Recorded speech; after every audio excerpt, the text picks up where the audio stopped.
Hello and welcome to another Mario Party 2 minigame review. Today's minigame is Torpedo Targets, a 2 vs 2 minigame, and boy what a game it is. Each team has one player controlling the sub and another controlling the torpedoes. The goal is to hit more targets than the other team by the end. It might sound simple and it might sound fun, but the details are in the execution, so let's find out if this one executes it well or makes us want to execute ourselves. I did not like this minigame. No, this was a very unfun minigame, and it really comes down to the execution of it, namely the controls. The controls were bad. I feel like the scenery was bad. The game was just not good. Yeah, it really wasn't. We had so many problems where we couldn't tell where we were and where we should even be facing. I mean, there was times when I would be spinning around in a complete circle and see nothing.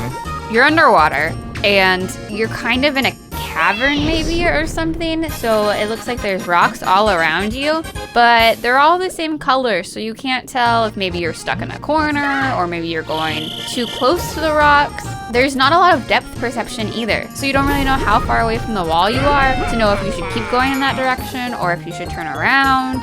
Yeah, that's really the biggest issue.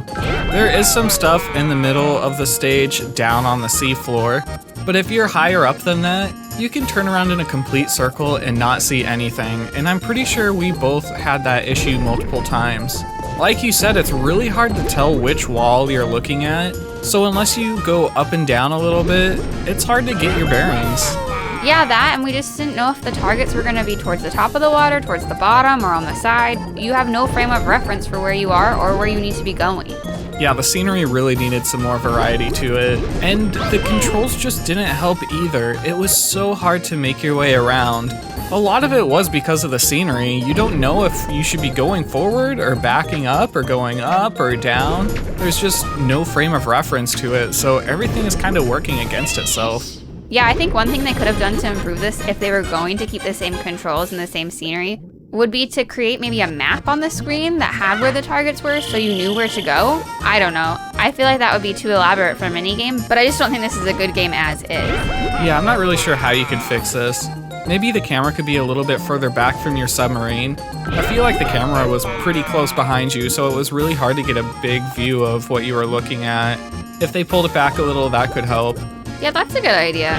The one good thing about the controls currently is that you can control the torpedo. Being able to do that lets you be more out of range from the targets. It gives you a little bit more control to hit the target even if you're not perfectly lined up with it.